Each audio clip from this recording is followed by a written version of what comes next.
assessment sa libreng sakay program at assistance sa mga jeepney driver at operator sa lungsod ng Maynila. Ating tatalakayin kasama si Manila City Vice Mayor Chi Atienza. Vice Mayor Chi, magandang tanghali. Hi, magandang tanghali, Ate Kueng. Vice, umabot na po sa halos 1 million commuters yung natulungan nitong libreng sakay ng inyong local government. Paano po ninyo sinusukat yung tagumpay at epekto nitong programa sa mga Manileño? Alam mo, Ate Kueng, prior to all of this, my mayor, si Yorme Moreno Dumagoso, kinausap niya lahat ng mga jeepney operators sa Maynila. And tinanong niya yung mga gustong sumali. And overwhelmingly lahat, except for just a few, ang sumali. Ngayon, we know for a fact na effective ito dahil we actually compared it with giving them just money for fuel or for yung usual na binibigay lang, versus yung binigay for fuel subsidy na kailangan nilang umikot at mamasada. And with that, nakita namin na yung mga mananakay, nakita ni Yorme na ang mga mananakay masaya dahil sa serbisyong binigay ng mga jeepney drivers sa Manila. Kasi there was a time na yung iba ayaw ng mamasada dahil ang sabi nila, pag namamasada sila, minsan 200-300 na lang ang naiuwi nila versus yung usual na malaki. So with this, nakita din naman natin lahat, tinaas ni Yorme, kasi this plan was supposed to just be rolled out for 5 days. So last week, Monday, Tuesday, and then this week, Monday, Tuesday, Wednesday. And nakita ng aming alkalde dahil sa tumataas na presyo pa rin ng fuel, tinaas niya ng 500 sa 2 consecutive days para yung mga pangangailangan driver namin sa jeep. So basically, nakita namin effective to dahil naging efficient naman yung naging maganda ang serbisyo para sa mga mananakay. And at the same time, kahit pa paano, naibsan yung hirap ng mga jeepney drivers and operators namin, at least for 5 days. I mean, this is not something na tuloy-tuloy because sa totoo lang, last Monday, nung nag-flag racing kami, si Yorme nanawagan at sinabi niya na kung pwede, na tingnan ng mga private sectors at kung maaari silang tumulong. Kasi naniniwala po ang aking alkalde na collaborative talaga ang success rate ng kahit na anong bagay in any change. So yun, umaasa kami na may mga tumulong na private sectors para ma-continue namin to. Dahil medyo mahal rin ang ginastos ng city for this 5-day exercise of giving fuel subsidy. But we're hoping that the national government, I hope, personally, follows this too because naging maganda siya at naging epektibo siya. Vice, si Joshua po. Hi, Josh! Hi, Vice.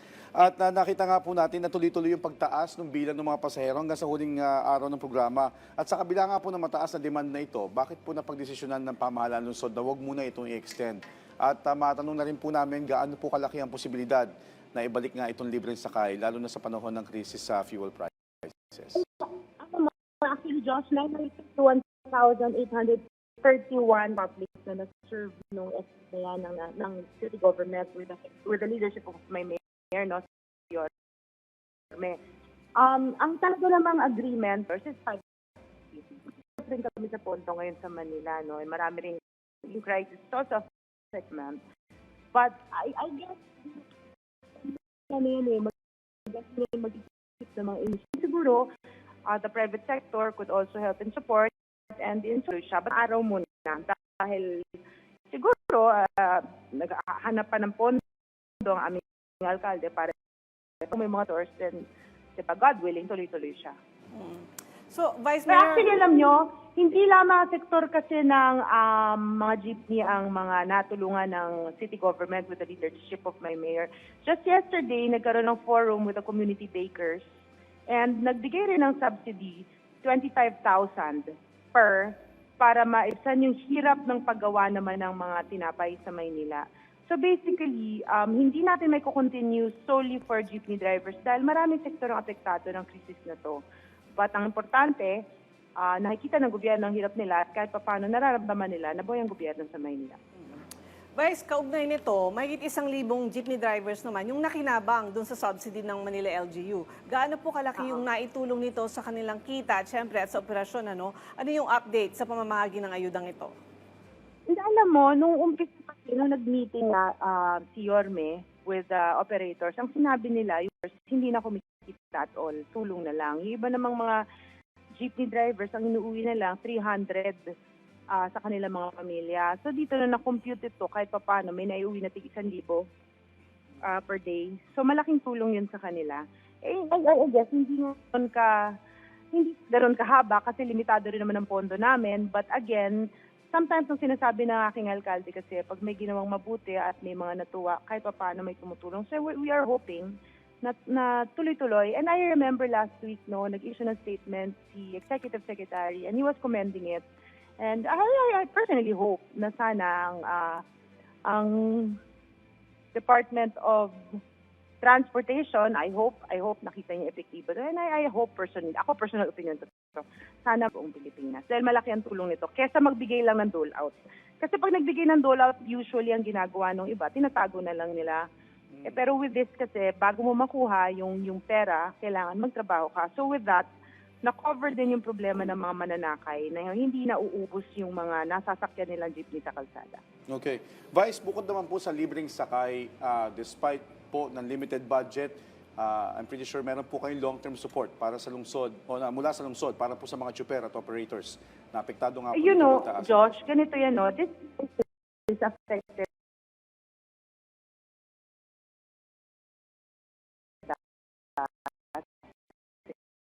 And medyo we were taken here kasi unang-una hindi naman tayo handa. Kahit kayo, I'm sure hindi naman kayo handa na magkakaroon ng ganitong krisis, diba? But slowly pinapakita ng city government with the leadership of my mayor na may support kahit pa paano. But syempre support, we will have to play it by ear. The warrants out, diba? But hopefully, like naglabas ng statement si President Trump na medyo nagiging mas maganda na daw ang talks niya with them, and hopefully with, sabi nila magkakaroon ng price rollback, although napakaliit, pero hopefully bumalik sa dati, then wala nang long-term solution na kailangan gawin kasi hopefully babalik tayo sa status quo prior to this crisis. But mahirap really to forecast things kasi hindi mo rin alam hanggang saan pupunta tong crisis na to. Pero dahil proactive po ang aking alkalde, naniniwala ako, and I'm sure naniniwala mga Manileño, na, every step of the way, nandito at nakaalalay ang gobyerno sa kanila. Alright. Vice Mayor, mensahe niyo na lang po sa mga Manileño at sa transport groups na apektado nitong oil price surge sa ngayon at ano po yung maaari nilang asahan sa mga susunod na buwan? Well, ang mensahe ko sa mga Manileño, unang-una, dito natin nakikita sa krisis kung ang gobyerno gumagana.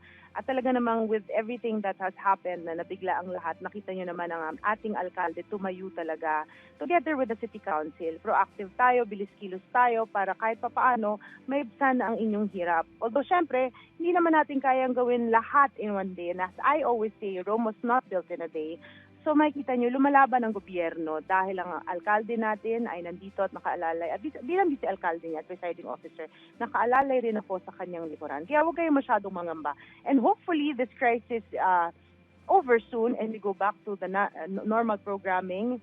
And I guess, pag crisis din natin nakikita ang kulay ng mga tao at ang kulay ng mga leaders.